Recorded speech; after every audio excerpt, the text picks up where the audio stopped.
Bonjour et bienvenue à tous.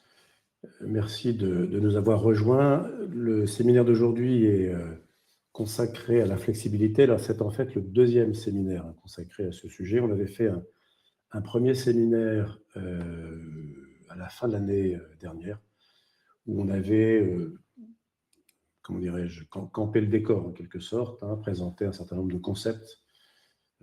La stabilité d'un système électrique, la notion de réserve, primaire, secondaire, tertiaire, la question de la temporalité de la flexibilité, et puis on avait passé en revue très rapidement les vecteurs de flexibilité côté production, côté consommation, côté stockage.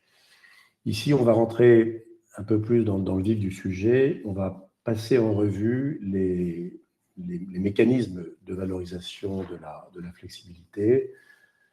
Donc, on va présenter très brièvement ces mécanismes. On va regarder quels sont leurs modes opératoires, sur quel marché ils agissent, à quoi ils servent, quelle est la taille requise pour participer à ces différents mécanismes, qui peut au fond participer, et la valeur que l'on peut en tirer.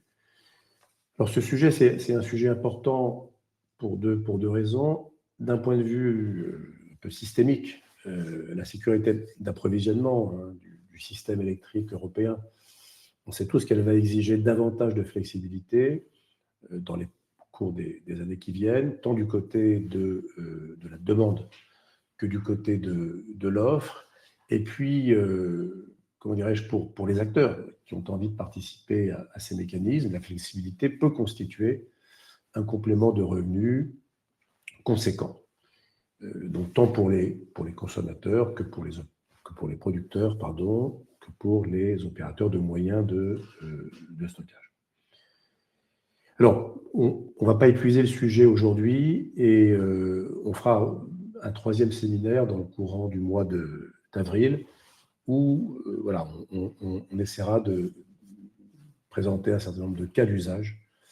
Et voilà, j'espère qu'à l'issue de ce triptyque, vous aurez des idées plus claires sur quelque chose qui est effectivement assez compliqué. Voilà les différents mécanismes dont on va parler. Alors, malheureusement, il y a un certain nombre d'acronymes et qui permettent de nommer plus rapidement les différents instruments. Donc, on va parler de quoi? On va parler du mécanisme de capacité, on va parler du mécanisme d'ajustement, du marché d'ajustement, on va parler de NEPCO. NEPCO, c'est quoi? C'est notification d'échange de blocs de consommation. On va parler de AFRR, donc là, acronyme en anglais, pour Automatic Frequency Restoration Reserve. C'est ce qu'on appelle en français la réserve secondaire. FCR, Frequency Containment Reserve, c'est la réserve primaire. Le mécanisme d'ajustement, il couvre deux instruments et il correspond à ce qu'on appelait avant la réserve tertiaire. Et puis ensuite l'interruptibilité, qui est un mécanisme très, très particulier, réservé de fait à une poignée de grands sites industriels en France. Donc, premier sujet, ces différents instruments, ces différents mécanismes, on peut les classer, les répertorier en fonction de leur mode d'activation. Vous voyez qu'à gauche et à droite, on a des mécanismes, donc la FCR, la FRR, donc les réserves primaires, secondaires, donc à gauche, et l'interruptibilité à droite, qui sont des mécanismes dont l'activation est automatique. Alors, dans le cas de l'interruptibilité, elle est même exceptionnelle, mais dans les deux cas, c'est alors RTE, pour le dire vite, qui déclenche en fait, qui active ces réserves. Et puis au milieu, on a des instruments dont le mode d'activation est manuel, donc c'est tout ce qui relève du mécanisme d'ajustement. On reçoit, celui qui participe au mécanisme d'ajustement reçoit un ordre de RTE, mais il est au fond libre d'y répondre ou non. Alors, quand il ne répond pas, il paie des pénalités, mais il conserve en quelque sorte son libre arbitre. Et dans le cas des NEPCO, on est sur des mécanismes de marché, la notification d'échange de blocs de consommation. On est dans domaine de la programmation. En fait, un consommateur s'efface au profit d'un tiers et il notifie, en fait, alors lui ou l'agrégateur qui l'aide dans cette matière, il notifie à RTE, sous des conditions de délai qu'on va décrire dans quelques instants, le fait qu'il va s'effacer. Voilà un peu les. Donc, vous voyez que les choses sont assez différentes. On voit bien que voilà, les mécanismes qui sont à gauche et à droite sont des mécanismes durs. Les mécanismes qui sont au milieu sont des mécanismes plus souples, en sachant que le marché de l'énergie il est plus souple que le mécanisme d'ajustement. Et je pense que tout le monde l'aura compris. Plus on se rapproche du temps réel, et plus en fait la participation au mécanisme prend un caractère contraignant. C'est d'ailleurs ce qu'on voit ici. Si maintenant on range les différents instruments ou les différents mécanismes sur une timeline, sur l'échelle de temps, on voit que voilà, le mécanisme dont les délais d'activation sont les moins contraignants, c'est le mécanisme de capacité. Le mécanisme de capacité, ça se passe comment? La veille pour le lendemain, RTE qualifie un jour de jour PP1 ou PP2, ce qui oblige en fait le détenteur de capacité à être disponible. Les NEPCO, donc les notifications d'échange de blocs de consommation, voilà, la notification se fait soit en J-1, soit en H-1. D'accord? Donc, voilà, on doit notifier à RTE le fait que l'on va s'effacer. On passe ensuite au mécanisme d'ajustement, donc ce qu'on appelait avant la réserve tertiaire, donc la réserve complémentaire, RC, là le sigle est en français, et là, Manual Frequency Restoration Reserve, la réserve rapide.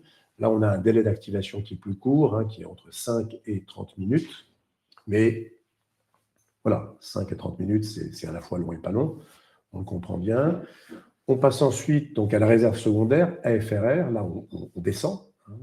On est sur un délai d'activation qui va de 30 secondes à 5 minutes. Et on bascule ensuite dans le temps réel, avec la réserve primaire, FCR, et l'interruptibilité. L'interruptibilité, encore une fois, RTE coupe les industriels qui se sont déclarés interruptibles et consignent avec RTE un contrat d'interruptibilité. Donc le site est passif, en fait, à ce stade. Il participe volontairement au mécanisme. Une fois qu'il a dit qu'il participerait, il est, en quelque sorte, à la main de RTE. Les marchés et le mode de rémunération. Alors, bon, la première ligne est un peu... on n'apprend pas grand-chose. Le mécanisme de capacité, il renvoie à un marché de capacité, qui est un marché très, très peu liquide, mais qui est quand même un marché. Les détenteurs possesseurs de capacité peuvent céder leur capacité, peuvent céder des garanties de capacité sur un marché secondaire. Et la rémunération de la capacité, c'est une rémunération au mégawatt de capacité. Ce qu'on rémunère, c'est les mégawatts, c'est de la puissance et pas de l'énergie. À l'inverse, NEPCO, notification d'échange de blocs de consommation, on est sur le marché de l'énergie. On s'échange de l'énergie effacée. Ce qu'on vend, en fait, c'est l'énergie qu'on ne va pas consommer sur un laps de temps déterminé. On revend quelque part l'énergie qu'un producteur ou qu'un fournisseur nous a livrée. La rémunération, elle est en euros par mégawattheure. Le mécanisme d'ajustement, donc réserve rapide et complémentaire, on est alors, sur un compartiment, on n'est plus sur le marché de l'énergie stricto sensu. Le marché de l'énergie s'arrête au marché spot et au marché intraday. Là, on est sur des échanges à plus court terme, mais ça ressemble d'une certaine manière à un marché, sauf que ce n'est pas des échanges bilatéraux. On a les gens qui participent au mécanisme d'ajustement ont RTE en phase 2, qu'ils soient acheteurs, soit vendeurs. Sur ce marché, entre guillemets, la rémunération, elle est en euros par mégawattheure. On passe ensuite au marché des services systèmes. On n'est plus l'expression marché, pas forcément, le mot marché, pardon, pas forcément bien choisi. On est davantage dans des mécanismes fortement régulés. La rémunération, elle est en euros par mégawatt pour ceux qui participent à la réserve primaire. Elle est en euros par mégawatt et accessoirement en euros par mégawattheure pour les acteurs qui participent à la réserve secondaire. Voilà un peu le mode de rémunération. Encore une fois, je reviens 30 secondes en arrière. On est voyez, le marché de l'énergie, il est là, hein, NEPCO. Marché de cap, donc là, on est dans, disons, dit autrement, du mécanisme de capacité au mécanisme d'ajustement, on est sur des choses qui ressemblent à des marchés. Hein. NEPCO, on est sur le marché de l'énergie, c'est un marché, pas forcément très liquide, mais c'est un marché. Le mécanisme de capacité, c'est un marché alors, peu liquide, de gré à gré, pas très transparent, mais ça ressemble quand même à un marché. Le mécanisme d'ajustement, à partir du... Oui, la contrepartie, c'est RTE, mais ça ressemble quand même à un marché, et qu'avec la réserve secondaire, la réserve primaire et l'interruptibilité, on passe dans le monde du command and control, en fait, hein, où on reçoit une consigne qu'on est de fait quasiment obligé d'accepter, et on est rémunéré pour, voilà, pour les désagréments que la consigne procure.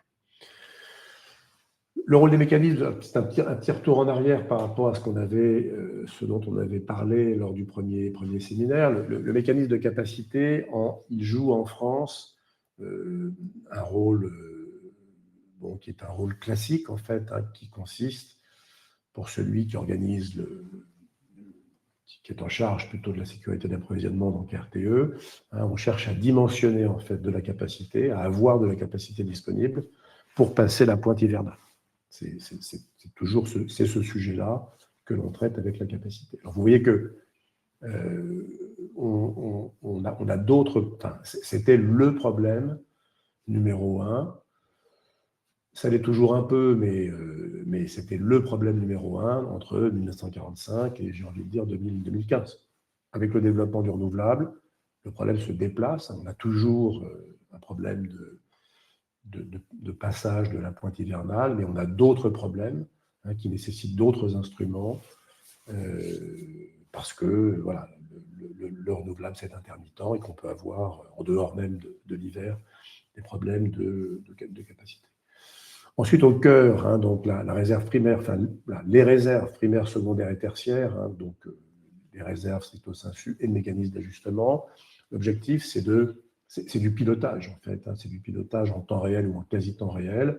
Il s'agit de stabiliser la fréquence dans le cas de la réserve primaire. Il s'agit de ramener la fréquence vers sa valeur de consigne 50 Hz dans le cas de la réserve secondaire.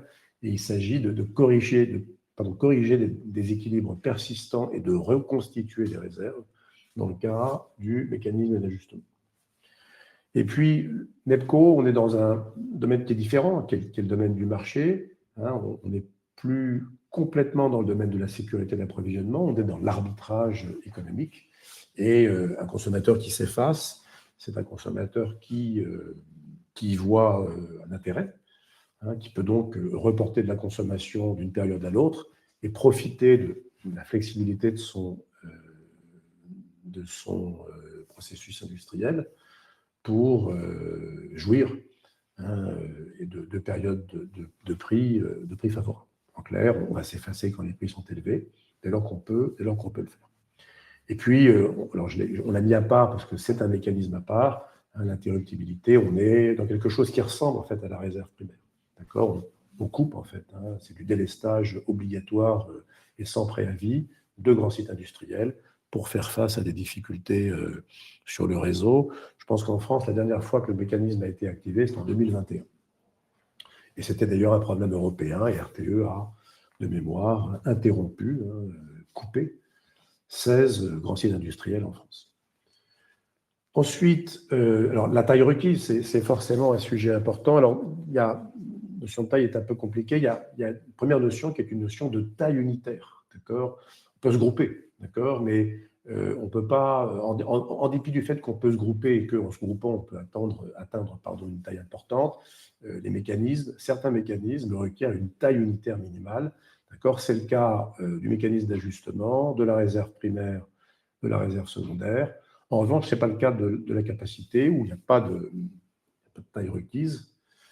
Voilà. En ce qui concerne les NEPCO, on est dans le domaine de la relation contractuelle, donc il n'y a pas de texte réglementaire qui dirait que pour signer une NEB, notification d'échange de blocs de consommation, il faut plus de X kilowatts ou mégawatts. En pratique, ce qu'on observe sur le marché, c'est qu'il est rare de voir des NEB de moins de 100 kW, et encore 100 kW, c'est déjà petit, en tout cas en France. Et puis l'interruptibilité, alors je ne sais pas ce que dit le texte, mais de facto, ce qui est commode pour RTE, c'est d'avoir de la puissance sous le pied, si vous me passez l'expression. Et donc, voilà, c'est un mécanisme qui ne s'adresse qu'à de très grands sites industriels, encore une fois capable de supporter une interruption d'alimentation électrique sans préavis. Le deuxième critère de taille, plutôt le deuxième élément sur lequel on voulait attirer votre attention, c'est le fait que plus on est petit, plus le recours à un prestataire de service, à un agrégateur, est recommandé, voire indispensable. Les coûts de transaction sont trop élevés pour qu'un consommateur de taille moyenne aille valoriser sa capacité. Et donc, voilà, en dessous d'un mégawatt, l'agrégation le recours à un agrégateur est indispensable. D'accord ? Il est recommandé entre 1 et 5 mégawatts. L'accès en direct, si vous voulez, à ces mécanismes devient possible pour des sites de consommation, de production d'une taille comprise entre 5 et 10 mégawatts. Et voilà, dans l'interruptibilité, encore une fois, voilà, on parle de sites ayant une puissance installée de plus de 10 MW. En termes de risque, alors, je laisse de côté l'interruptibilité. Dans la notion de risque, il y a un peu de notions, et on les mélange, donc ce n'est pas forcément, comment dirais-je, le tableau n'est pas forcément aussi simple à lire qu'il n'y paraît. Il y a deux notions, quoi. Il y a une notion de risque opérationnel, d'accord, et de pénalité associée quand on ne se comporte pas comme on est censé se comporter, d'accord, c'est-à-dire je dois mettre de la puissance au service du réseau et finalement je ne le fais pas, qu'est-ce qui m'arrive? Donc il y a une notion de responsabilité et de pénalité, et puis il y a une notion à un moment je mobilise de la puissance à autre chose que ce à quoi cette puissance est normalement allouée. Donc voilà, il y a quelque part un impact sur mon activité principale, et on mêle un peu là ces deux notions. Néanmoins, on peut quand même classer ces différents instruments du moins risqué, ou moins compliqué, les notifications d'échange de blocs de consommation, à la réserve primaire, qui est voilà, quelque chose de très complexe et de très engageant. Très engageant. Quels sont les acteurs exigibles? Voilà, on a trois catégories d'acteurs. Alors, on a compris, je laisse de côté la question de la taille. On a trois familles d'acteurs, des producteurs, des consommateurs et puis des opérateurs de moyens de stockage. Vous voyez que le mécanisme de capacité, il est ouvert aux trois catégories. La réserve primaire FCR, c'est, je dirais, un job traditionnel pour les producteurs. Ça va devenir un job traditionnel pour les opérateurs de moyens de stockage. C'est possible, mais sous des conditions qui sont complexes pour de grands sites consommateurs. Et c'est la même chose pour la réserve secondaire, AFRR, traditionnellement une activité pour les producteurs. Ça devient une activité également traditionnelle pour les moyens de stockage. Il y a la possibilité pour certains grands sites consommateurs de participer, mais on est dans des exercices qui sont un petit peu complexes, voire un peu contre nature. En revanche, voilà, le marché d'ajustement, lui, un peu comme le mécanisme de capacité, est ouvert aux trois catégories. Donc, on va trouver des producteurs, on va trouver des moyens de stockage, on va trouver des consommateurs, soit en direct, soit passant par des agrégateurs. Les notifications d'échange de blocs de consommation, par définition, ne sont pas ouvertes aux producteurs. Les producteurs, ils utilisent des instruments qui ressemblent en fait à ces NEBCO, mais qui sont des NEB ou des PEB, tout court. Et les moyens de stockage, voilà, il y a la possibilité de faire des NEBCO, mais sous des conditions un petit peu plus restrictives. Enfin, l'interruptibilité, on l'a dit plusieurs fois, on le redit une dernière fois, ne concerne que de très gros clients industriels. Alors, la question de la valorisation, donc forcément un sujet qui est attendu. Attention, attention à ne pas, comment dirais-je, voilà, à ne pas penser que les chiffres 2025 sont appelés à perdurer ad vitam aeternam. En 2025, et ce que l'on voit, alors les sources là, ce sont un certain nombre de grands agrégateurs qui ont publié sur leur site des valeurs qu'on retrouve d'ailleurs, je crois, du côté de RTE.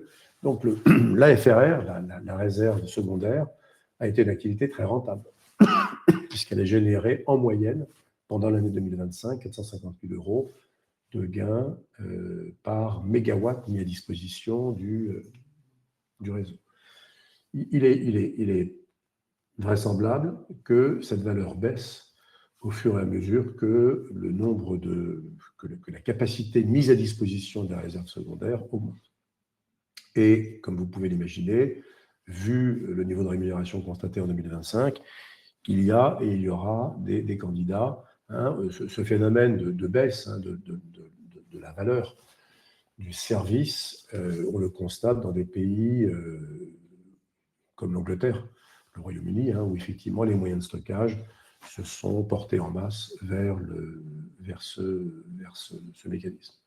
Et puis FCR, interruptibilité et MFRR, donc réserve rapide, réserve primaire, réserve tertiaire rapide, interruptibilité. On a des niveaux de rémunération donc, qui sont comparables, entre 70 000 et 90 000 € par kilowatt. Donc, ce qu'il faut retenir de ce tableau, c'est que ces marchés restent des marchés de taille limitée, d'accord, ce qui fait que tout d'un coup, s'il y a beaucoup de participants, les prix peuvent baisser.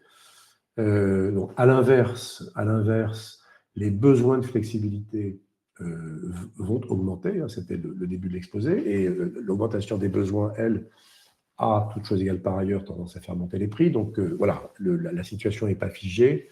On n'est pas sur un monde où, comment dirais-je, la valeur du service serait une valeur réglementaire.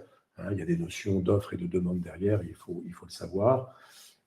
Ça reste, y compris en intégrant le développement du besoin de flexibilité, ça reste des marchés de taille assez réduite. Alors, c'est plus petit vadémécum, si vous voulez, un examen de conscience pour les clients consommateurs. Quelles sont un peu les questions à se poser si on souhaite tirer parti de ces mécanismes? Voilà, la première question, c'est voilà, quelle est ma signature technique? Quelles sont les caractéristiques finalement technico-économiques de mes sites? Quelle est ma puissance disponible? Quel est mon temps de réaction? Pendant combien de temps puis-je m'effacer ou aliéner une partie de la fourniture qui est destinée à l'alimentation de mes sites? Est-ce que la consommation est pilotable ou non? Je ne dis pas qu'on épuise les questions, mais ce sont sans doute les 4 questions les plus importantes. Deuxième élément, quelle est la tolérance au risque? C'est un sport, ces mécanismes sont un ou des sports, non pas de combat, mais des sports compliqués. Est-ce que je suis capable de garantir une disponibilité proche de 100%? Encore une fois, est-ce que mon instrument de travail peut supporter ces contraintes? Est-ce que j'ai des risques en fait associés à la participation à ces mécanismes? Et puis, qu'est-ce que je recherche? Est-ce que je recherche un revenu fixe et prévisible? Est-ce que je recherche un revenu, comment dirais-je, opportuniste, variable par essence? Est-ce que je recherche un mix des deux?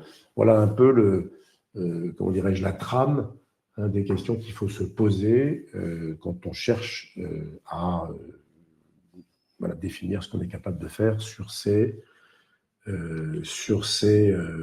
marchés. Voilà, il est 16h24, donc j'ai pris un peu plus de temps que prévu. Est-ce qu'il y a des questions?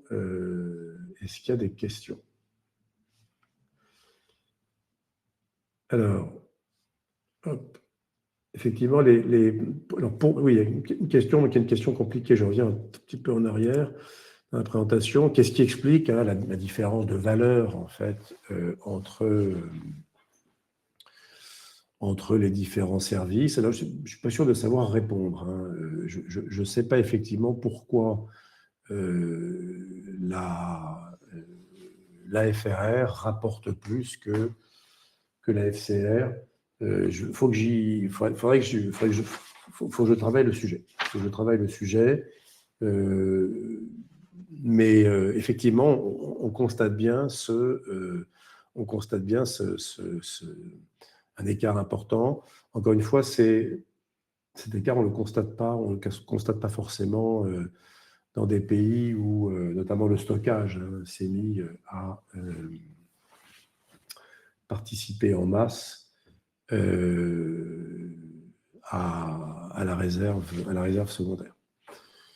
Il y a une deuxième question qui est voilà, qu'est-ce que ça peut représenter? Enfin, est-ce que finalement la participation, la flexibilité peut, comment dirais-je, représenter une économie, une réduction de factures significative pour un site industriel ou tertiaire? C'est un sujet qu'on essaiera de traiter, lors du prochain séminaire quand on présentera des cas d'utilisation. Alors, oui et non, d'accord? Oui et non. Ces mécanismes, la flexibilité, c'est quelque chose qui est d'ordre 2 par rapport à l'énergie. D'accord? On n'est pas, donc le marché de l'énergie, le prix de l'énergie, la facture d'énergie restera toujours, d'aller d'un autre ordre que le gain, que le coût de la flexibilité et que le gain que l'on peut retirer de la participation à ces mécanismes. Donc, ce sera un revenu d'appoint. Ce sera un revenu d'appoint. Et pour les sites consommateurs, je reviens de nouveau un peu en arrière. Je pense que voilà, l'effacement et la capacité sont sans doute les vecteurs sur lesquels qu'il faut privilégier et qui, même s'ils ne procurent pas, je veux dire, une diminution substantielle de la facture, participent de la bonne gestion, en fait, de sa consommation d'électricité. Je pense qu'il faut, je veux dire, des choses simples, acheter bien, consommer mieux et consommer moins. Et donc voilà, on est dans cette mécanique-là. Alors, la CRE envisagerait de faire évoluer la rémunération des batteries stand-alone de la réserve secondaire vers le mécanisme de capacité. Or, l'écart de rémunération à la baisse n'est pas négligeable. Qu'en pensez-vous?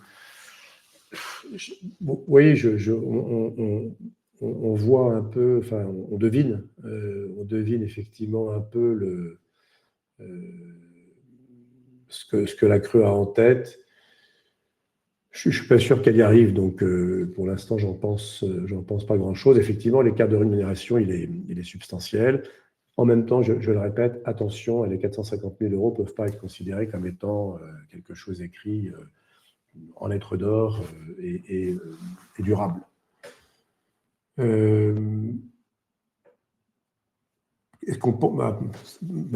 la même question. Pensez-vous que la FR va continuer à être la source de valeur la plus importante? La rémunération va baisser, je pense que ça, c'est assez clair. NEPCO sur 400 sites qui sont unitairement de 36 kVA, est-ce que c'est envisageable? On est peut-être sur un cas limite. Mais il faudrait que je fasse faudrait étudier le sujet. Ça peut se faire. D'accord, il faut que ce soit bien fait, parce que les coûts de transaction existent, mais ça peut se faire. Je veux dire, on fait de l'effacement diffus sur des sites résidentiels. Donc, si on est sur des C5 Pro et des consommations un peu plus importantes, je pense que c'est jouable. Voilà, faut avoir un process bien mis au point. Dernière question, mais je n'ai pas la réponse, donc je vais y chercher. Avez-vous des informations sur la valorisation MECAPA 2026? Malheureusement, la réponse est non, mais je vous promets de regarder, Paul, et de vous répondre. Alors, sinon, dans l'après-midi, du moins dans la journée de demain. Voilà, merci beaucoup. 16h30, je m'arrête. Voilà, on va faire un dernier séminaire plus concret sur 2 ou 3 cas d'utilisation dans le courant du mois d'avril. À bientôt. Au revoir.